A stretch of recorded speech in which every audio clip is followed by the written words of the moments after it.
Have you ever wondered why the history of the world feels like it's missing its most important chapter? Why do the official books tell us that Egypt just faded away, while the Bible remains suspiciously silent about the millions who chose the heart of Africa over the promised land of the East? Tonight, we aren't just looking for ruins. We are hunting for the Dark Exodus, the prohibited migration of the Nile's most elite priests and warriors who turned their backs on the pharaohs to bury the world's greatest secrets where no invader would ever find them. This isn't just a story about the past, it's the revelation of a spiritual technology so powerful it had to be erased for us to be controlled. Welcome to the hidden pulse of the continent, the story of the migration the Bible refused to record. If you are ready to see the world as it truly is, and not how they taught you in school, make sure to subscribe to the channel, hit that like button, and leave a comment below telling me from which part of the world you are hearing this ancestral call. Let us begin the awakening. The sun was dipping low behind the granite spires of Thebes when that low hum started, not from voices, mind you, but from the very Egyptian soil itself. Deep inside the temple, high priests traded looks that carried a weight no amount of gold could ever balance out, feeling in their bones that the end of an era was knocking. While the official world was busy prepping stone records for the history books, a select group started packing up what wasn't meant for profane eyes. It was the start of a silent walkout, a crack in history that mainstream scholars love to ignore, as if it were just some desert-induced fever dream. The real kicker wasn't what they took, but what they chose to leave behind while the dust kicked up. They weren't looking for a thumbs up from pharaohs or gods who demanded public spectacles. They were guarding a truth that Egypt, in its final bout of ego, just couldn't hold on to anymore. Amidst whispers and shadows, star maps were rolled up and tucked under plain robes, marking a route that didn't lead to the usual pastures, but to the absolute void of the south. Right there, where the map ended for the Greeks and Romans, began the actual journey of those holding the keys to the first time. This symbolic trek kicked off by ditching the trade routes, where the scent of frankincense and myrrh faded into the metallic tang of raw earth and the sweat of a secret getaway. They moved like ghosts through the dunes, guided by an internal compass that couldn't care less about man-made borders, following the pulse of Mother Africa instead. Every step was a ritual of letting go, swapping the glory of the pyramids for the silence of caves and the promise of a sanctuary no army could ever sniff out. The lineage of the Black Sun was on the move, turning an exile into a sacred pilgrimage toward the great unknown. Spiritually, this whole move was a reconnect with the world's womb, a deep dive back into the roots that the Nile's wisdom had been drinking from all along. They weren't carrying Amun's spark as a clunky statue, but as a vibration, a frequency to be planted in the distant woods and mountains. This seed of consciousness didn't need fancy stone temples to bloom, because the temple was now the body itself and the bloodline that would soon blend with the tribes of the interior. What looked like a frantic escape was actually a spiritual sowing, making sure the sacred survived, far from the reach of forced amnesia. As they crossed that invisible line where the Nile becomes just a memory, these guardians dropped the last trace of their official existence. They knew that, as far as the world was concerned, they'd stop existing, becoming legends, shadows, or just more dust in the Sahara wind. But while modern historians are still scratching their heads, wondering where all that intellectual elite vanished to, the African soil was tucking away a much brighter secret. Under the sands we call a desert today, something ancient and heavy started to settle, just waiting for the right ears to catch its drift.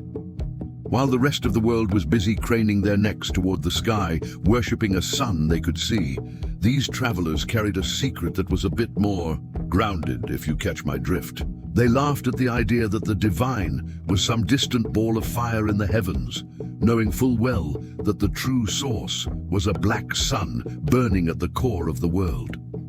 It's funny how modern science is just now catching up to the idea of a molten energetic core, while these primitive wanderers were already chanting to the rhythm of the Earth's heartbeat. To them, the darkest shadows weren't scary. They were simply the places where the most intense light decided to hide from the casual observer. This internal sun wasn't something you'd find in a Sunday sermon or a textbook. It was a visceral, humming power that lived right in the marrow of their bones. They believed that the human spine was a lightning rod designed to pull energy up from the mud, not down from the clouds. A concept that would make a modern bureaucrat's head spin. By focusing on this inner soul, they realized that every person was a walking, talking temple, rendering those massive stone monuments they left behind in Egypt pretty much obsolete. It was a spiritual revolution that put the power back into the hands and souls of the people, which is exactly why the history books decided to lose the files on it. Their rituals weren't about pleading for mercy. They were about synchronization, using the dark resonance of the earth to tune their own biology like a fine instrument.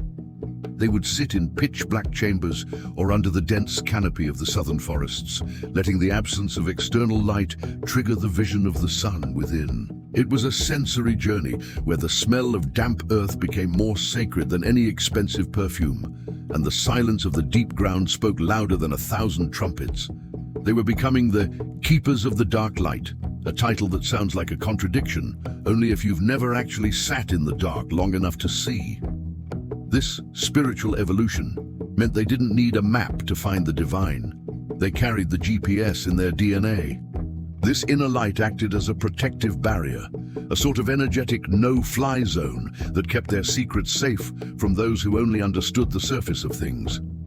They understood that as long as they kept this internal flame flickering, the wisdom of the first time would never truly go cold, regardless of how many libraries were burned down. It was the ultimate insurance policy against the coming ages of ignorance, ensuring that the essence of African spirituality remained an unbreakable internal fortress. As they pushed deeper into the heart of the continent, they began to plant this philosophy into the very landscape, marking certain spots where the Earth's inner sun felt closest to the surface. You can still find these hot spots today if you know what to look for, places where the air feels a bit thicker and the birds sing in a different key. They left these breadcrumbs for us, a trail of breadcrumbs made of frequency rather than stone, leading us away from the blinding glare of the external world. But don't get too comfortable thinking the story ends with a nice meditation session. The real test was about to begin as the green pastures started to turn into something much harsher. It's a bit of a cosmic joke that we look at the Sahara today and see a wasteland, because when these caravans were moving, it was a freaking paradise. We're talking about a time when the Great Desert was a lush tapestry of rolling grasslands, sparkling lakes and rivers teeming with life that would make a modern traveler do a double take. The official narrative loves to pretend the climate has always been this way to make the migration seem impossible. But these travelers were walking through a garden, not a sandbox. They weren't struggling for survival. They were a royal procession moving through the crown jewel of the continent, following the green trail before the dust took over. The sight must have been something straight out of a dream. Ivory-clad priests and dark-skinned nobles leading livestock through fields of high grass that swayed like the sea.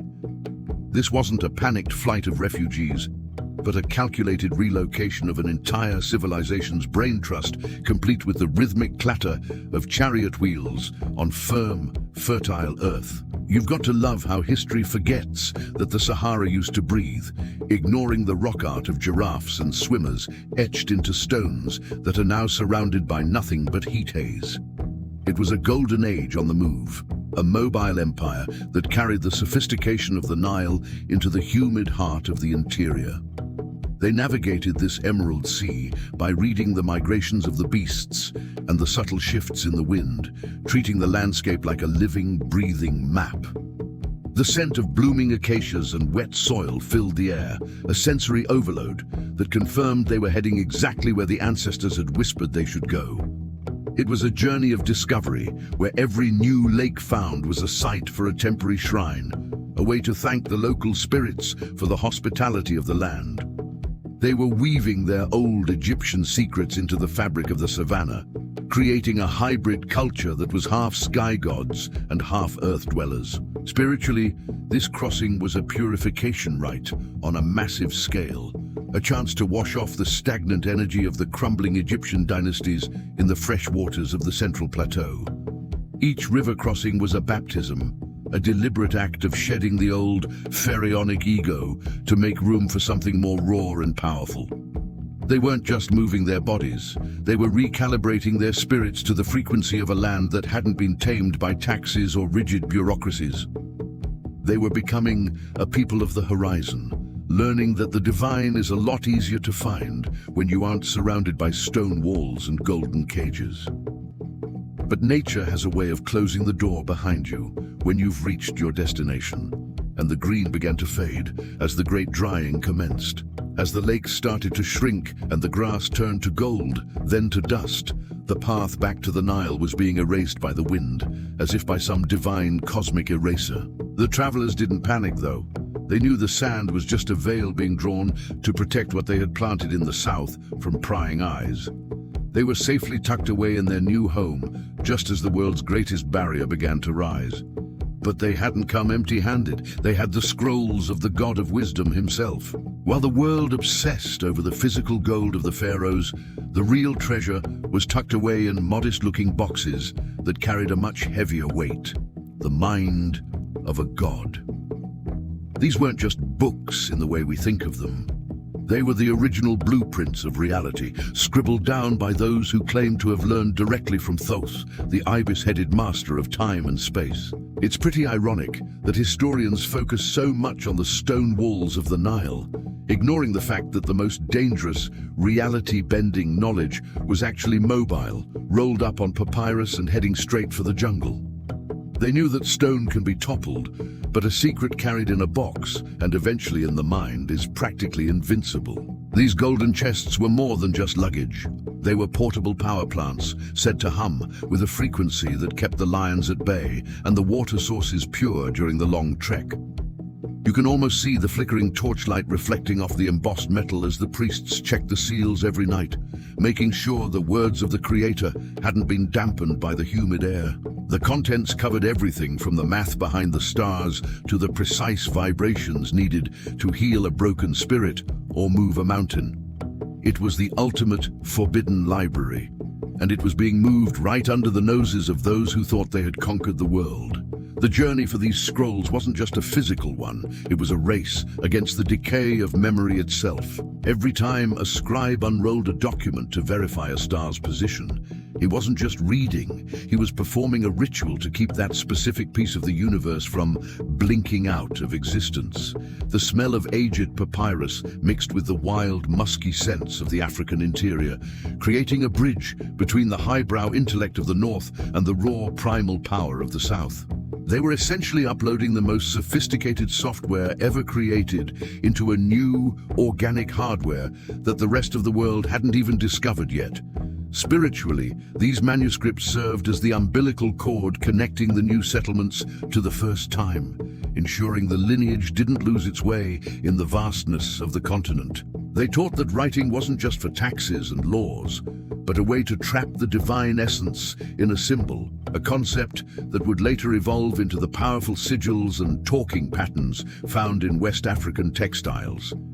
Each scroll was a portal, and by keeping them safe, the priests were making sure their descendants would always have a back door into the higher dimensions. They were building a fortress of information, one that didn't need walls because its guardians were the only ones who knew how to speak its language. But you can't keep a fire that bright in a box forever without it starting to sing. As the caravan settled into the shadows of the Great Rift and beyond, the whispers of these living books began to leak out, blending with the local lore to create something entirely new and terrifyingly powerful. The golden boxes remained hidden, but the secrets inside started to manifest as strange miracles and impossible technologies in the hands of the locals. It was the beginning of a transformation where the wisdom of the Nile began to wear a new mask, one guided by a star that shouldn't have been visible to the naked eye. While most travelers are content with a compass or a map, These wanderers were busy taking orders from a star system trillions of miles away. It's funny how civilized historians act shocked that the Dogon people knew about the white dwarf Sirius B, a star invisible to the naked eye, centuries before Western telescopes even existed. They didn't stumble upon that knowledge by accident.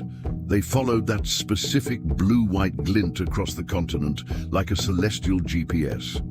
It's almost cute that we call it primitive, when they were essentially navigating by the light of a star their ancestors claimed was the true home of the soul. The sky wasn't just a ceiling for them. It was a sprawling interactive chalkboard where the gods wrote their plans in real time.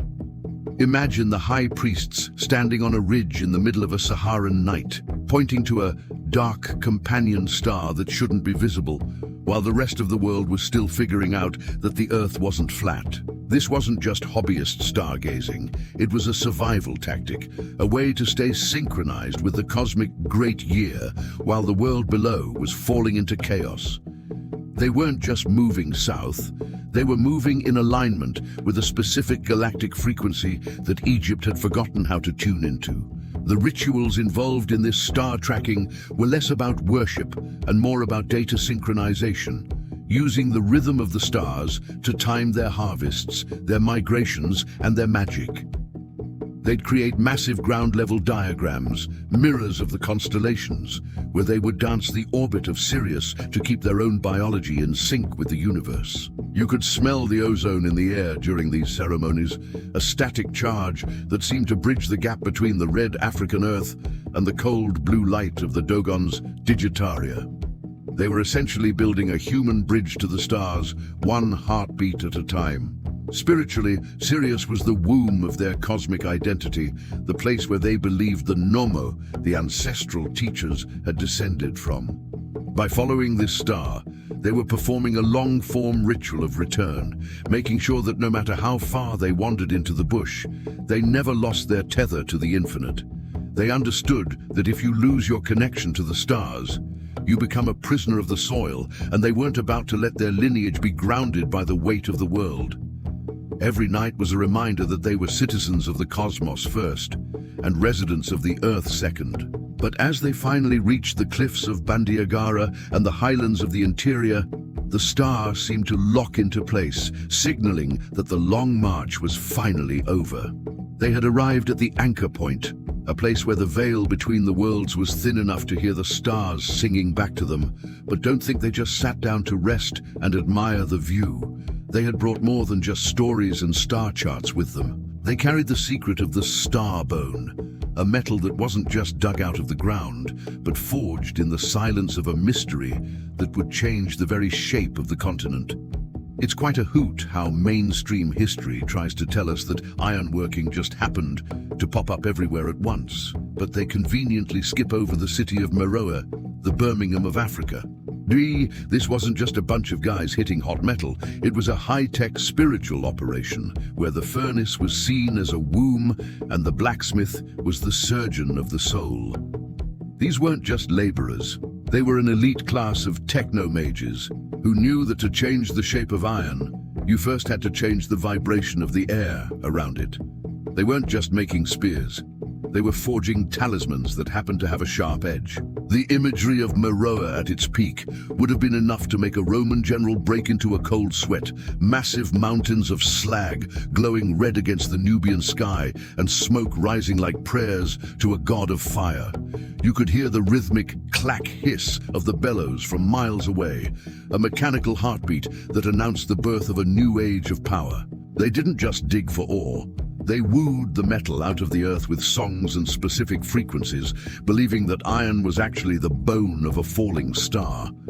It's funny how we call it the Iron Age, while they called it the Age of the Celestial Skeleton. The rituals at the forge were intense, sensory-heavy experiences where the smell of charcoal and burnt offerings mixed with the blinding glare of the crucible. A blacksmith priest wouldn't even think about striking the metal until the astrological alignment was just right, usually tied back to that Sirius connection we talked about. They'd work in a trance, sweating out their own impurities while they hammered spirit into the blades, making the iron more than just a tool, but a living extension of the user's will. They were essentially creating the first smart weapons, imbued with a consciousness that modern science would scoff at, but ancient warriors feared. Spiritually, this mastery over fire and earth gave them a mandate from the deep, a kind of authority that even kings had to respect. They understood that the power to create was also the power to destroy, and they guarded the secret formulas of the forge with a ferocity that makes the CIA look like an open book. This wasn't about mass production. It was about the alchemy of the spirit, where the transformation of the ore mirrored the transformation of the initiate. By the time they were done, they had turned the raw, wild energy of the African interior into a structured, disciplined force that could stand up to any invader. But this sudden leap in technology didn't go unnoticed by the neighbors, and the whispers of magic metal began to draw some unwanted attention from the north and the east. The priests of Meroe knew that their secret wasn't just in the iron itself, but in the specific symbols they etched into every blade and shield. These markings weren't just for decoration. They were a coded language, a bridge between the physical weapon and the spiritual realm. And as we move forward, you'll see how these very symbols started showing up in places they officially shouldn't have been, long before the first explorers arrived. It's almost comical watching historians jump through hoops to explain away why a symbol in the heart of the Ghana Empire looks exactly like something pulled off a temple wall in Luxor. They call it coincidence. But let's be real. Patterns that specific don't just accidentally wander across a continent. These travelers didn't just carry scrolls. They carried a visual language, a shorthand for the universe that bypassed words entirely. While the West was struggling to teach its people to read basic letters, the descendants of the Egyptian dissidents were writing complex quantum physics and spiritual laws through the curves of a stamp or the weave of a cloth. You can almost see the master weavers in the shade of an Asante courtyard, their fingers moving with the same precision as the scribes of Karnak, tracing lines that echo the Eye of Horus. Indeed, this wasn't just pretty decoration for the local elite. It was a sophisticated filing system for the soul, where a single glyph could tell the story of a person's entire lineage and their connection to the stars. The Gyanyame symbol, for instance, whispers the same God above all authority as the ancient solar discs, acting as a silent bridge between the Nile and the Atlantic. It's funny how a primitive design can hold more data than a modern hard drive if you actually know how to boot up the software of the mind.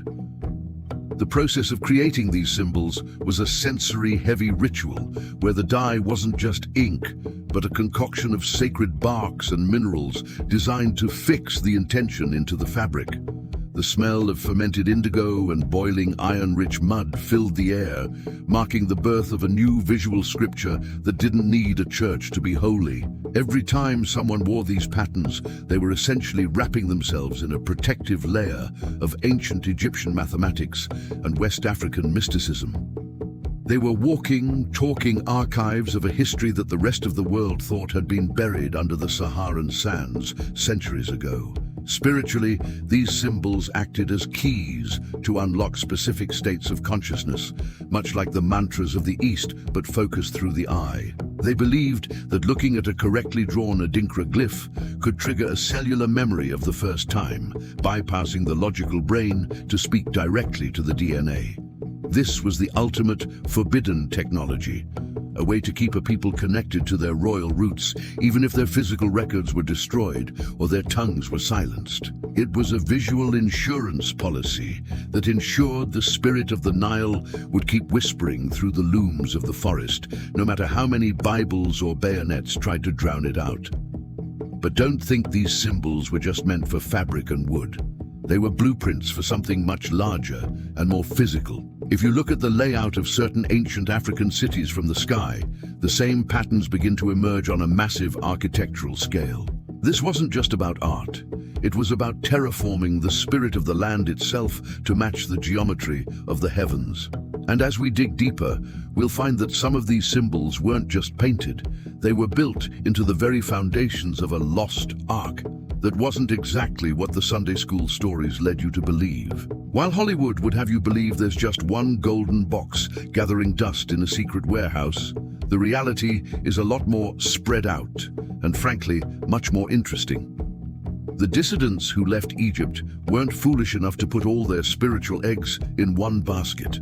They knew that a single target is easy to steal, but a fragmented secret is nearly impossible to kill. They broke the source code of their power into several pieces, physical resonators, if you will, and sent them to different corners of the continent. It's a bit ironic that the world is still hunting for one lost ark in the Middle East, while the components of a much older technology were being safely tucked away in the Ethiopian highlands, the West African forests, and the southern plains. The image of these split convoys is like a scene from a high-stakes heist movie, but with more incense and fewer explosions. One group climbed the jagged peaks of Axum, carrying a stone that allegedly glowed with the blue fire of the stars, while another headed toward the bend of the Niger River with a relic that could supposedly influence the very frequency of the rain. You can almost feel the tension in those final handoffs, where the artifacts were placed in chambers deep within mountains or buried under the roots of trees that would grow for 1,000 years. This wasn't just hiding treasure. It was a strategic decentralization of the divine, making sure the African continent became a living, breathing network of spiritual power. The rituals surrounding these artifacts were shrouded in layers of sensory protection, scents that could induce paralysis in the uninitiated, and sounds that vibrated at a pitch designed to keep the wrong people away. Those who guarded these pieces weren't just soldiers. They were human firewalls, trained to maintain the specific energetic signature required to keep the artifacts live. The air around these hidden spots would feel thick, almost electric, like the moment before a massive thunderstorm breaks, and the local wildlife seemed to instinctively know where the boundaries were drawn. They were building a continental-scale circuit board, and each hidden relic was a crucial capacitor in a system we're only just beginning to understand. Spiritually, the dispersed ark theory suggests that the true power of the Nile wasn't in a piece of furniture, but in a specific harmonic resonance that could be reassembled when the time was right. They believed that as long as these pieces remained in African soil, the continent would serve as a giant battery for human consciousness, grounding the high vibration energy of the first time. It's a brilliant bit of security. You can't conquer a people whose source of power is literally woven into the geography of their land. It turned the entire continent into a sanctuary of the hidden sun, a fact that would drive the later colonizers absolutely mad as they tried to figure out why the natives seemed so spiritually unbreakable. But these artifacts didn't just sit silently in the dark. They left shadows on the wall, so to speak. If you look at the rock art and the oral traditions of the regions where these pieces were rumored to be hidden, you start to see some very strange, very consistent ghosts appearing in the stories. We're talking about massive towering figures and strange lights in the sky that the local tribes didn't fear, but honored as the guardians of the gate. And as we move into the deeper parts of the desert, we'll see that these shadows weren't just metaphors, but the literal footprints of a civilization that was much bigger than the history books ever dared to admit. If you ever find yourself wandering near the jagged spires of the Omitted Plateau, don't be surprised if the shadows seem a bit oversized for the people casting them. There's a persistent, forbidden whisper among the desert nomads that these rock formations aren't just eroded sandstone, but the fossilized witnesses of a giant migration. It's funny how historians look at the massive figures painted on these cliffs, some over 10 feet tall, and dismiss them as artistic flair, while the people who live there tell you they're literal portraits. These travelers from the Nile weren't just fleeing, they were being escorted, and some of those escorts didn't exactly fit into a standard-sized coffin. The visual of the sun setting against these orange-red peaks creates a trick of the light, or perhaps a reveal, where the silhouettes of the past seem to detach themselves from the stone. You can almost see the old ones walking alongside the caravan, their long, lean forms draped in robes that shimmered like a heat haze even in the cool of the evening. The air up there has a peculiar dry scent of ancient ozone and sun-baked mineral, a smell that hasn't changed since the first priest king looked up at those same stars. This wasn't just a hike through the desert, it was a parade of titans, leaving footprints in the collective memory of the Sahara that no amount of wind could ever fully blow away. The rituals performed at the base of these mountains were less about pleading for water and more about acknowledging the watchers who guarded the high passes. The travelers would strike the rocks in specific patterns, creating a resonance that echoed through the canyons like a subterranean gong, signaling their arrival to those who dwelt in the in-between. It was a sensory dialogue between the human migrants and the giant guardians of the plateau, a conversation conducted in the language of vibration and shadow. They understood that the physical world was just a thin crust, and in places like Omitted, that crust was thin enough to see the gears of the universe turning. Spiritually, these figures in the dust represent the bridge between the human and the divine. The idea that the giants of Egyptian myth weren't just stories, but a genetic and spiritual reality that walked the earth. By honoring these shadows, the migrants were keeping their own higher self alive, refusing to shrink their spirits to fit the smaller, more restrictive world that was beginning to take shape. They believed that as long as they remembered the tall ones, they themselves would never truly be stepped on by history. It was a philosophy of expansion, a refusal to be small in a continent that was vast enough to hold the dreams of gods. But as the caravans moved past the mountains and deeper into the southern basin, these giant companions began to fade back into the rock and the wind. They weren't leaving. They were simply becoming the silent guardians, merging with the landscape to keep a permanent eye on the secrets being carried past them. The travelers felt the shift in the air as the protective presence of the giants was replaced by a different kind of challenge, the ritual of silence. It was time to stop shouting to the stars and start whispering to the earth, because the next phase of their journey required them to become invisible to the world. It's a bit of an irony that the most literate people on the planet suddenly forgot how to write the moment they hit the southern tree line. But if you think for a second, it's the ultimate security move. You can burn a library, but you can't exactly interrogate a whisper. These priests realized that as long as their secrets were inked on papyrus, they were vulnerable to any invader with a torch and a bad attitude. So they performed a collective system wipe of their physical records and uploaded the entire Egyptian database into the one place no colonizer could reach, the human ear. It was the birth of the Living Archive, a game of telephone where the stakes weren't just a funny story, but the survival of a cosmic frequency. The atmosphere during these training sessions must have been thick with a tension you could cut with a bronze knife. In the dead of night, far from the prying eyes of trade routes, initiates would sit for hours in absolute darkness, repeating complex mathematical codes disguised as rhythmic chants.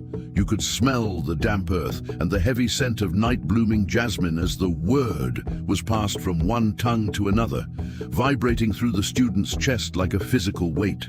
This wasn't just storytelling for entertainment, it was a precise audio-encoded encryption process that turned a person's brain into a high-capacity server.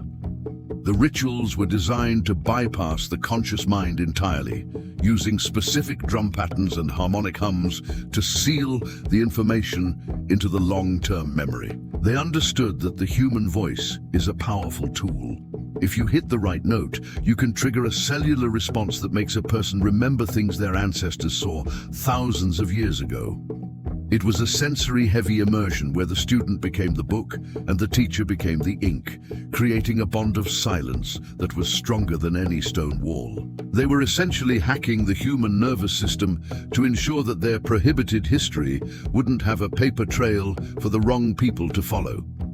Spiritually, the ritual of silence was an act of extreme humility and focus, teaching that the most important truths don't need to be shouted from the rooftops to be real. By taking their wisdom offline, so to speak, they protected it from the coming centuries of religious crusades and cultural whitewashing. They believed that if a truth is whispered in the forest, it enters the very wind and water of the continent, becoming part of the environment itself. This made the African landscape a haunted library, where the trees and rivers were literally vibrating with the secrets of the Nile, waiting for someone with the right ear to tune back in. But don't get it twisted. This wasn't just about keeping quiet, it was about waiting for the right frequency to strike back. While the outside world looked at the oral tradition and saw a lack of sophistication, they were actually staring at a sophisticated stealth technology that worked perfectly for over 2 millennia. As these whispers traveled from the mouth of a priest in the 18th dynasty to the ear of a village elder in the modern bush, they acted as a ticking time bomb of consciousness. And as we move into the next phase, we'll see how this silent power faced its greatest test when a new, rigid way of thinking began to knock on Africa's door. It's pretty ironic that the world credits a single man for inventing the idea of one God, while the survivors of the Nile were laughing in the shadows, knowing the universe is far too complex for a one-man show. When the new, rigid, monotheistic wave started pushing down from the north, it wasn't just bringing a new prayer, it was bringing a spiritual flattening that these travelers found dangerously simple. They didn't see the divine as a lonely king on a throne, but as a sprawling, multifaceted prism where every deity was just a different frequency of the same great mystery. To them, trying to cram the infinite into one name was like trying to catch the ocean in a bucket. It's not just impossible, it's a bit insulting to the water. The visual clash between these two worlds must have been intense. On one side, the austere, plain robes of the new preachers, and on the other, the vibrant, masked priests of the interior who wore the faces of lions, snakes, and stars. You could smell the ozone of a coming storm whenever these ideologies met, a friction between the book and the breath. The migrants understood that by giving God a single human face, you lose the connection to the animal, the plant, and the stone, essentially divorcing humanity from the rest of creation. They weren't fighting for idols, but for the right to see the sacred in the complexity of the entire ecosystem. The rituals of resistance were sensory-rich and deeply coded, often taking place under the cover of night, where the flickering firelight made the masks of the old gods seem to breathe. They'd drum in polyrhythms, multiple beats happening at once, as a musical middle finger to the mono-rhythm of the new faith, proving that harmony comes from many voices, not just one. The air would be heavy, with the scent of wild herbs and the metallic tang of ritual iron, a physical reminder that their gods were built into the very chemistry of the earth. They were essentially running a spiritual underground railroad, keeping the old, diverse universe alive while the world outside was being painted in shades of grey.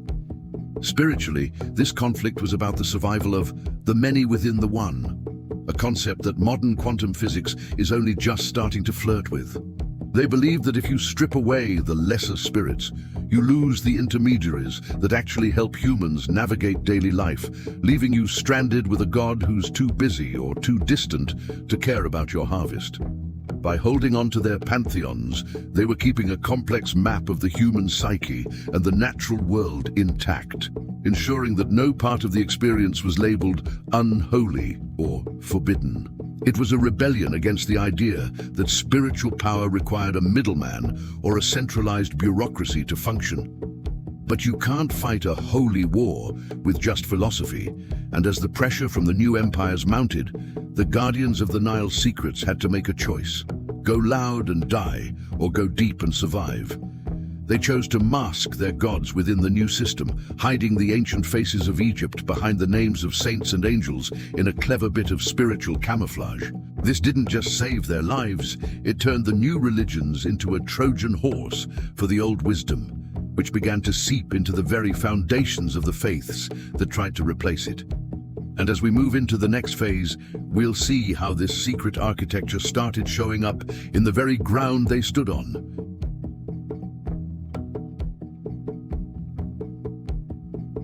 It's funny how experts get so hung up on the fact that the Egyptian-style stone pyramids stopped appearing, completely missing the point that the architects simply switched materials to match the neighborhood.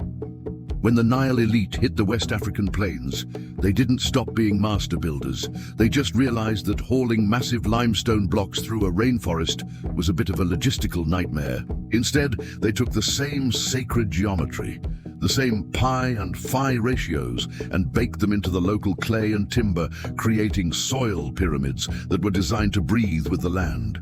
It's a bit ironic that we call a stone pile eternal, while these living, pulsing mounds were actually more durable because they could be repaired by a village in a single afternoon. The visual of these structures, like the Ensud pyramids in Nigeria, is a total trip. Conical towers rising from the earth like the tips of giant underground spears. You can almost see the master masons mixing the red laterite with specific charging minerals, creating a composite material that acted as a natural insulator and an energetic resonator. The air around these mounds has a specific damp, earthy scent, a low-frequency smell that tells your brain you're standing near something with a lot of mass. These weren't just tombs or shrines. They were scaled-down versions of the Giza power plants, adapted for a culture that valued the organic over the static. The building process was a massive, sensory-rich community ritual where the beating of the mud was timed to specific drum patterns, literally vibrating the architecture into existence. This wasn't back-breaking labor in the slave labor sense, but a rhythmic, meditative dance where thousands of hands worked in sync to the sound of flutes and chants. They were growing their monuments rather than carving them, treating the soil as a plastic medium that could hold the memory of the Nile's mathematics. Each layer of earth was a prayer, and each spiral of the cone was a staircase for the spirit to descend from the stars into the village square. Spiritually, the shift from stone to soil represented a shift from empire to community, a realization that true power doesn't need to be intimidating to be effective. By using the earth everyone walked on, the priests were democratizing the divine, showing that the same golden ratio found in the pharaoh's tomb was present in the mud under a child's feet. It was a philosophy of hidden grandeur, where the most sacred things looked humble to the untrained eye, but held a cosmic complexity for those who knew the measurements. They were grounding the high-flying Egyptian ego, proving that you can reach the heavens just as well from a mound of clay as you can from a mountain of granite. But don't think these mounds were just for show. They served as the terminals for that oral database we talked about, acting as acoustic amplifiers for the ritual of silence. A priest standing at the base of a soil pyramid could whisper a secret and have it carry perfectly to the ears of initiates sitting at the top, using the geometry to bend sound waves like light. This was stealth architecture at its finest, a way to keep the Nile's frequency humming across the West African landscape without leaving a massive stone X on the map for invaders to find. And as we dig deeper into these foundations, we find that the builders left more than just mud. They left a genetic trail that leads straight to some of the most famous kings in history. It's quite a spectacle watching modern geneticists stumble over data that African elders have been singing about for 3,000 years. While the official textbooks love to paint ancient Egyptians as a mysterious group that just vanished into thin air, the bloodlines tell a much rowdier story. You see, the Nile elite didn't just disappear. They moved, and they took their specific royal markers with them, like a biological timestamp. It's almost ironic that a king in the Ashanti forest or a Yoruba monarch might carry more of the pharaonic code than anyone currently living in the shadows of the Giza pyramids.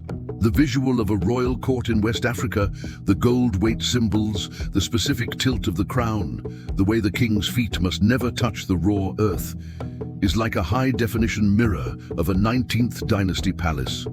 You can almost smell the heavy, sweet scent of royal oils and the metallic tang of the golden stool, a physical throne that echoes the Isis throne glyph from the Nile. There's a certain presence in the room, a genetic resonance that makes the air feel thick and the silence feel heavy with the weight of ages.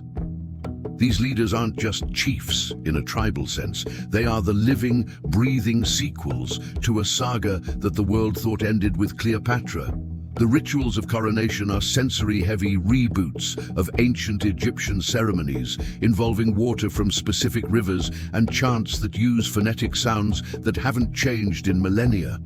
The candidates are cooked in spiritual seclusion, a process that supposedly activates the ancestral fire within their marrow, essentially a biological trigger for the knowledge we talked about in the ritual of silence.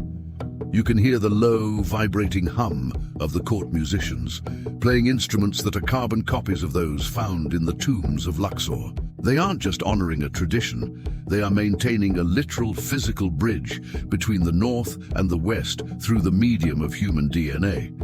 Spiritually, this DNA of royalty isn't about bragging rights or being better than anyone else. It's about the duty of carrying a specific cosmic frequency. They believed that the king's body was a lightning rod for the community, a vessel that needed a certain genetic blueprint to handle the high-voltage energy of the gods. By carefully selecting lineages and protecting the purity of the blood, they ensured that the prohibited history remained anchored in a physical form. It turned the human body into a temple that couldn't be torn down by an invading army, making the royal line an unbreakable chain of golden men stretching across the continent. But keeping the blood pure is one thing, keeping the mind sharp is another. And that's where the software comes in to match the hardware.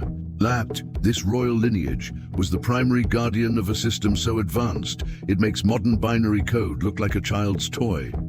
As we shift our focus from the blood in their veins to the patterns in their minds, we encounter a mathematical ghost that has been hiding in plain sight for centuries. It's a system that doesn't just predict the future.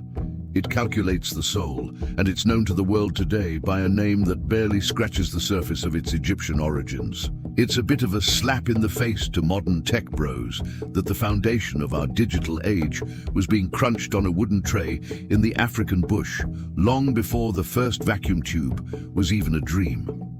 While the West was still trying to count on its fingers, the priests of Ifa were using a 256-bit system of Odu that maps out every possible outcome in the multiverse. It's funny how we call it fortune-telling, when it's actually a sophisticated bit of probability math and pattern recognition that would make a Silicon Valley engineer weep. They weren't just guessing, they were booting up an ancient Egyptian algorithm that treats reality like a piece of code that can be read, debugged, and optimized.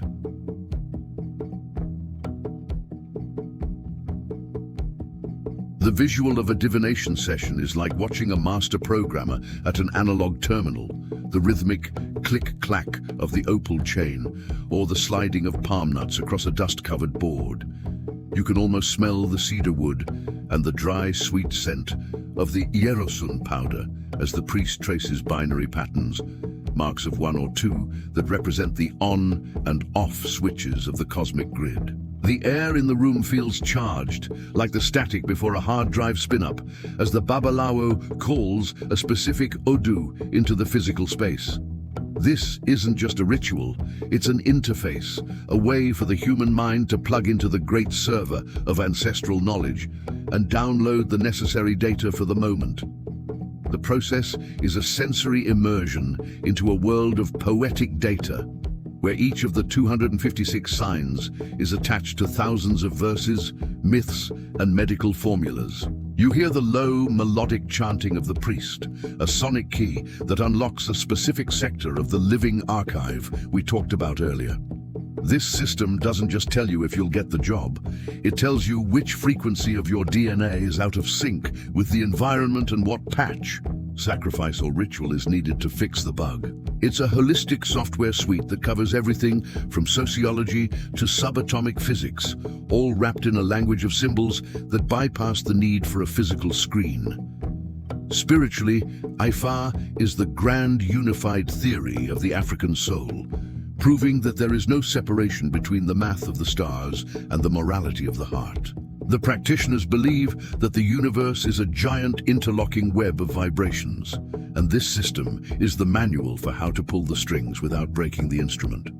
By maintaining this binary oracle, They kept the Nile's deepest scientific principles alive in a format that was portable, practical, and, most importantly, completely misunderstood by outsiders. It was the ultimate hidden-in-plain-sight technology, a cosmic search engine that didn't need a Wi-Fi connection because it was hard-coded into the fabric of life itself. But this kind of intellectual power creates a massive bullseye on your back, especially when your neighbors are literally starving for resources.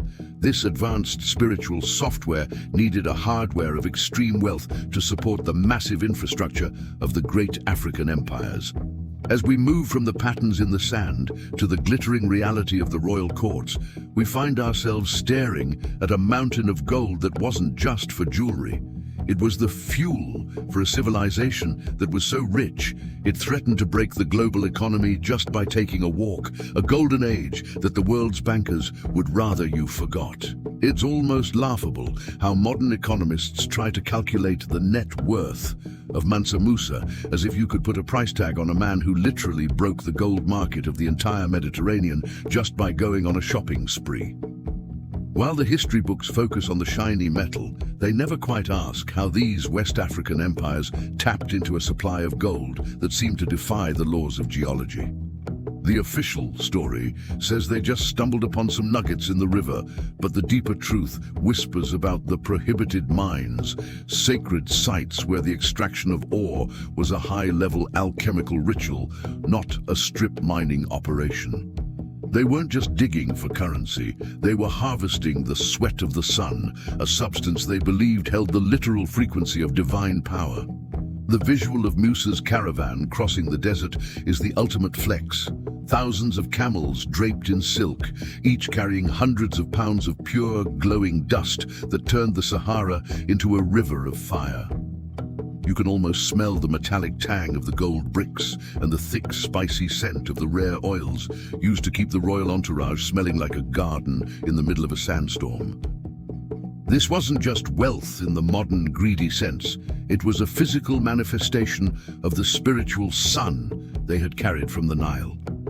Every gold ring and staff was a battery, a way to store the solar energy they had been cultivating through their rituals, making the Mali Empire a literal powerhouse that the rest of the world could only gape at in envy. The rituals at the mines were the best-kept secrets in the world, involving silent trade and spiritual guardians that would make a modern security team look like mall cops.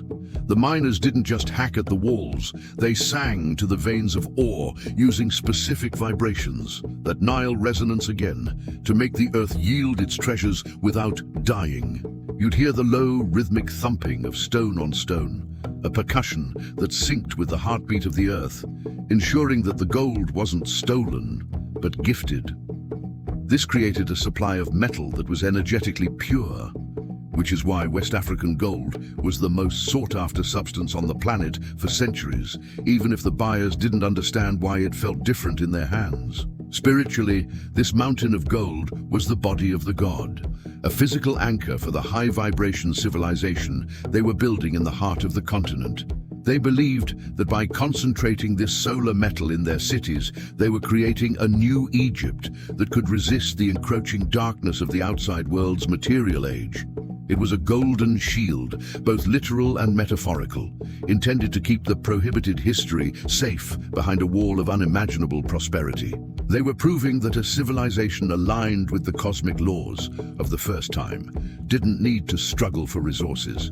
The earth would literally open up its veins to provide for its rightful stewards. But as the saying goes, where there's a gold mine, there's a thief. And the sheer brightness of Musa's wealth eventually acted as a lighthouse for every predator on the globe. This era of golden peace couldn't last forever once the maps of Europe and Arabia started featuring the land of gold in big, bold letters.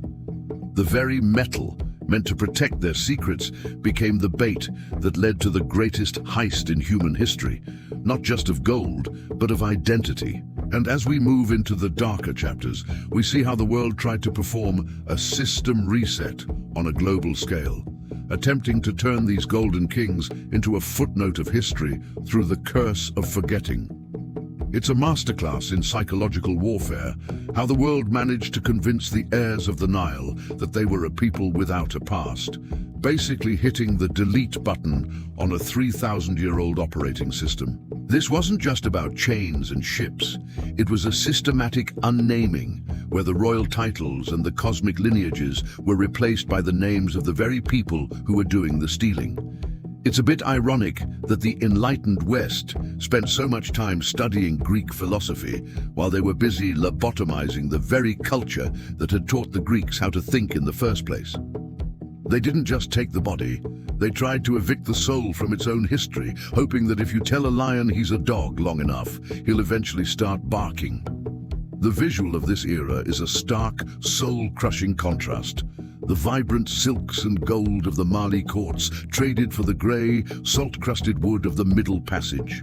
You can almost smell the rot, the fear, and the metallic tang of iron shackles that were a far cry from the sacred iron of Meroe. But even in the deepest, darkest corners of the hulls, the ritual of silence we talked about earlier was working overtime. While the captors saw shivering cargo, the ancestors saw portable hard drives, individuals who were carrying the DNA of royalty and the geometry of Ifá in the only place it couldn't be confiscated, their very marrow. The ritual of the trade was designed to break the sensory connection to the motherland, using the roar of the ocean to drown out the memory of the drums. They changed the food, the language, and the gods, creating a massive interference pattern intended to scramble the frequency of the Nile. It was a spiritual white noise campaign designed to make the descendants forget that their blood was once synonymous with the sun itself. But you can't erase a vibration just by changing the station. The frequency was still there, humming under the surface of the slave songs and the coded whispers in the fields, waiting for the static to clear.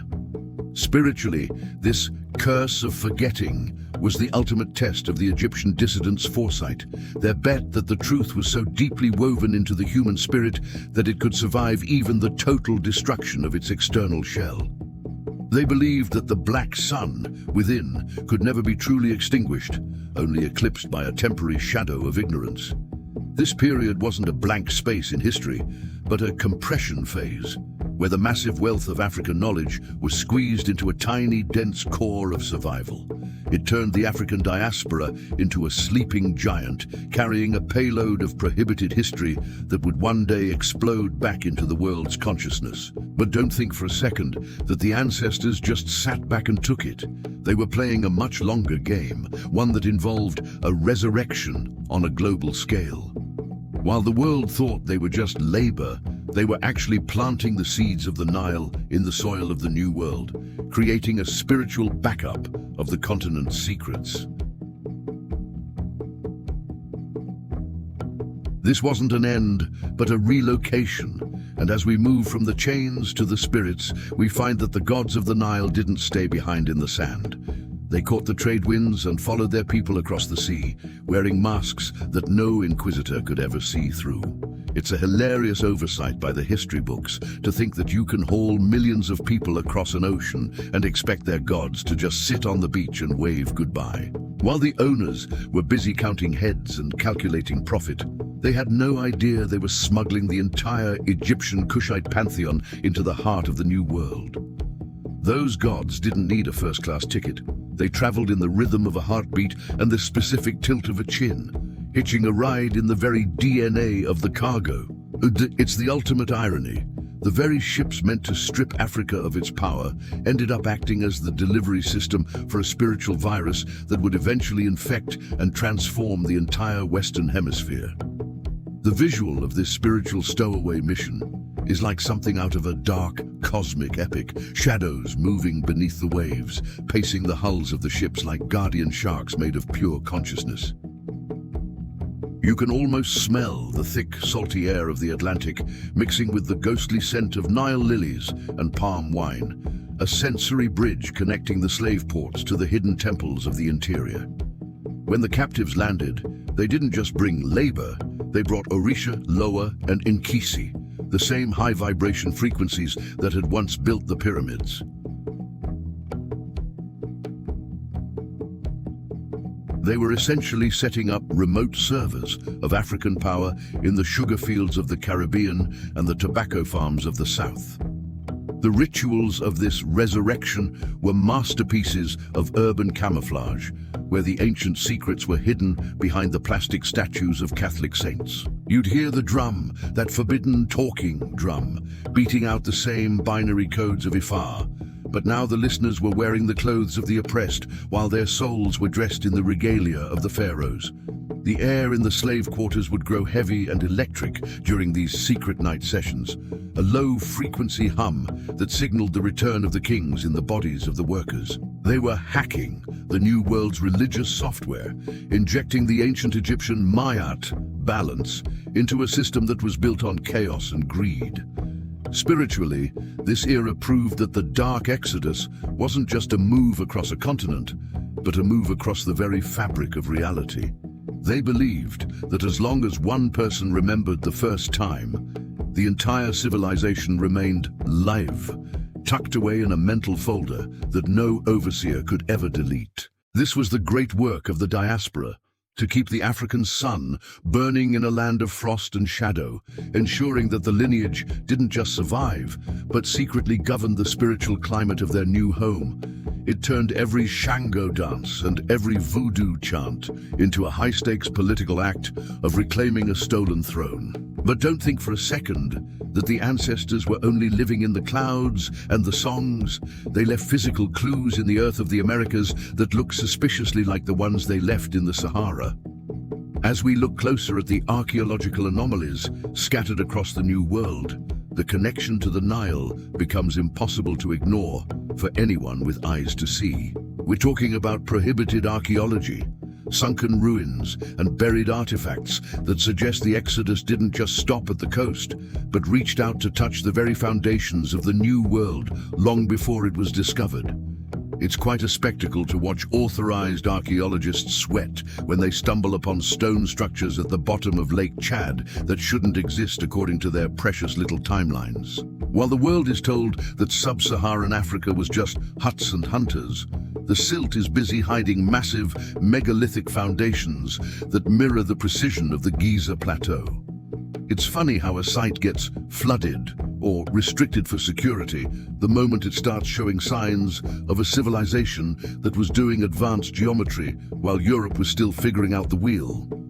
These ruins aren't just old buildings. They are the physical evidence of the Dark Exodus hitting a peak of sophistication that the modern narrative simply isn't allowed to accept. The visual of these underwater ghosts is haunting. Perfectly carved basalt blocks covered in freshwater algae, looking like the ribs of a sunken giant. You can almost feel the chill of the deep water and the eerie silence of a city that was swallowed by the earth to keep its secrets from the coming era of greed. The air above these sites often feels heavy and static charged, as if the stones are still humming with the star-bone frequency we talked about at the Meroe Forges.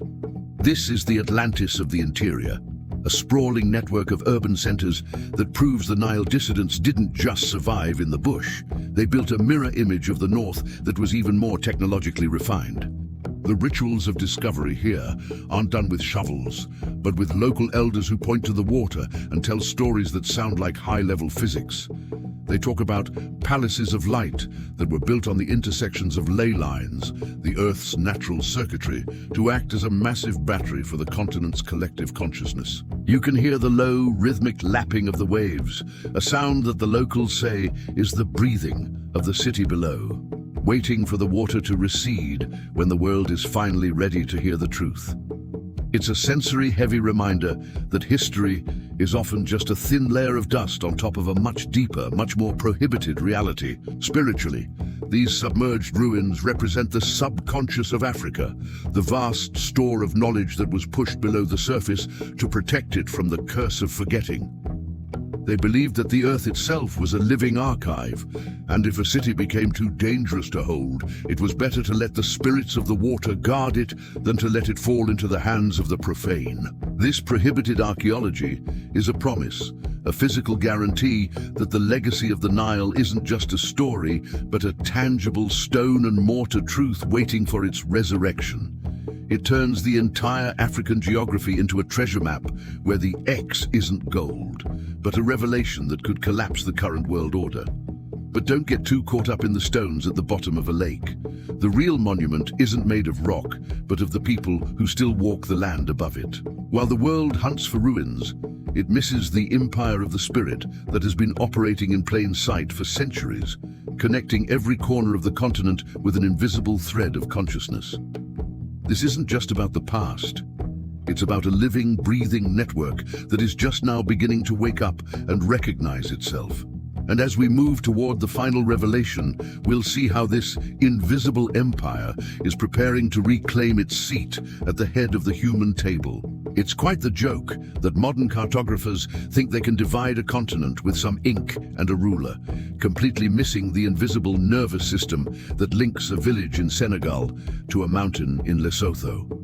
While the civilized world sees a collection of 54 separate countries, those who carry the Nile's secret see a single, sprawling empire of the spirit that doesn't need a capital city or a standing army. It's funny how a traveler can walk 3,000 miles and find the same binary patterns in a basket weave or the same specific Ginyame frequency in a song, proving that the Dark Exodus didn't just scatter people, it planted a continental-scale consciousness. They didn't build a wall to protect their borders, they built a vibration to protect their soul.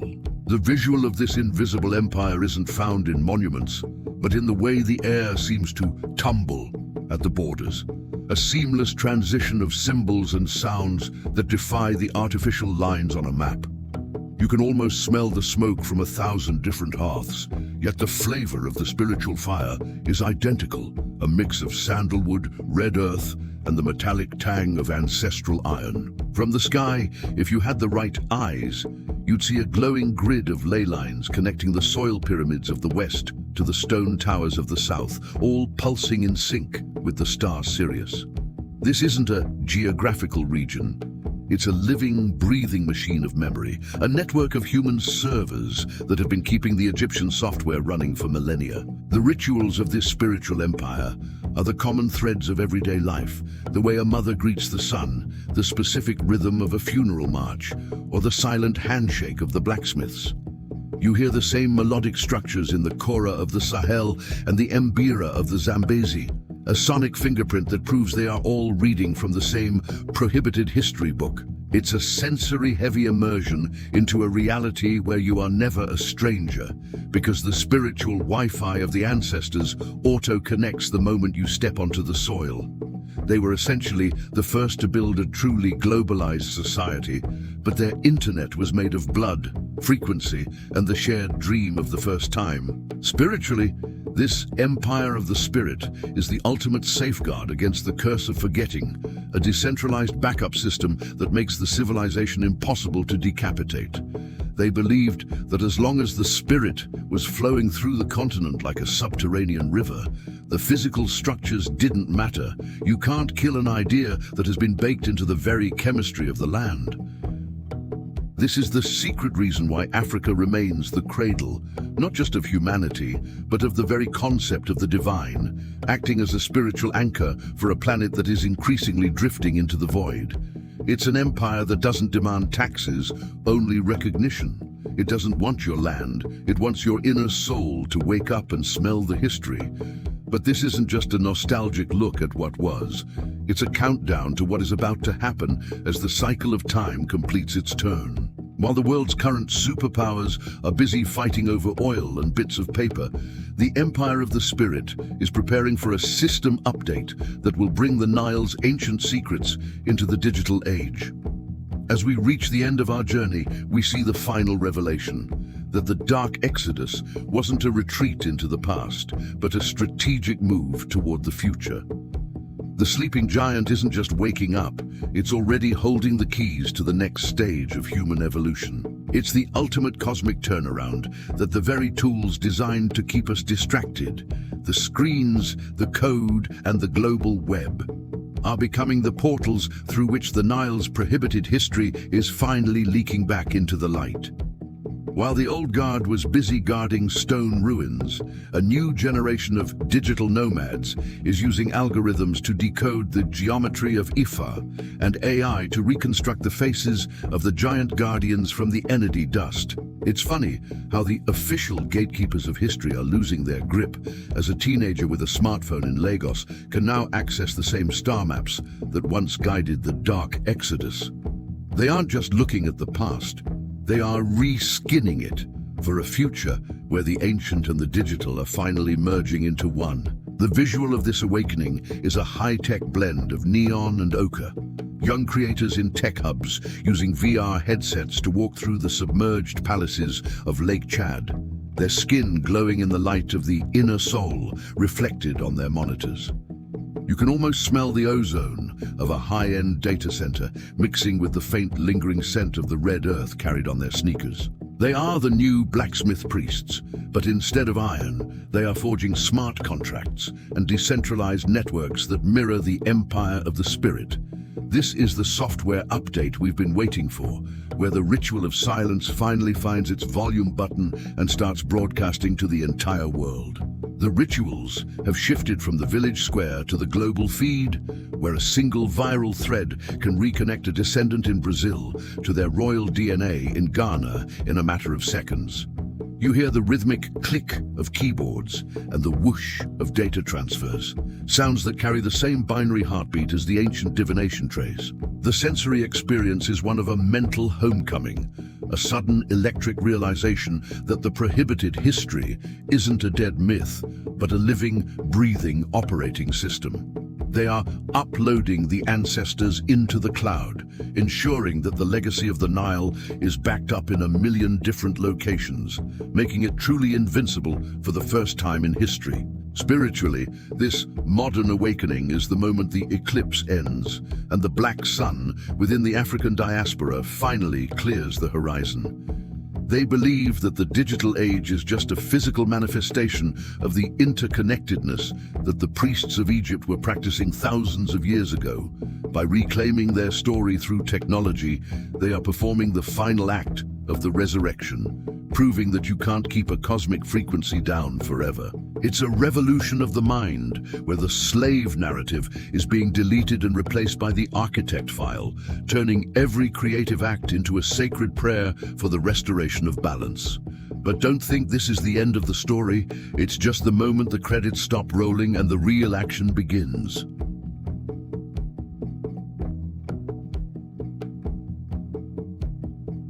While the world is distracted by the latest gadget, the children of the Exodus are busy building a new world on top of the old foundations, one where the first time and the next time are the same thing. The Dark Exodus has finally reached its destination, and it's not a place on a map, but a state of global consciousness. The secrets are no longer prohibited. They are the blueprints for the world to come, and the ancestors are just waiting for us to hit execute.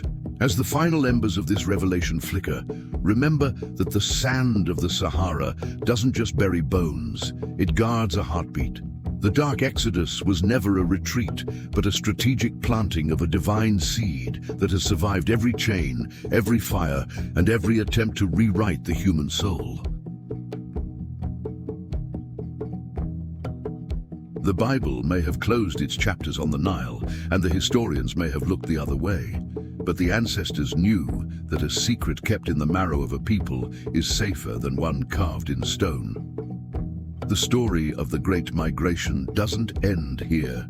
It is waking up in the rhythm of your own pulse and the questions you now dare to ask. Many mysteries still sleep under the dunes and within the deep forests, waiting for a generation with the courage to listen to the silence. Respect the past you were told to forget, for it is the map to the future you were born to build. If this journey through the prohibited corridors of time has resonated with your spirit, subscribe and activate the notifications. The path is long, and there are many more secrets waiting to be unearthed from the shadows of our shared history. Stay awake, for the sun within is finally beginning to rise.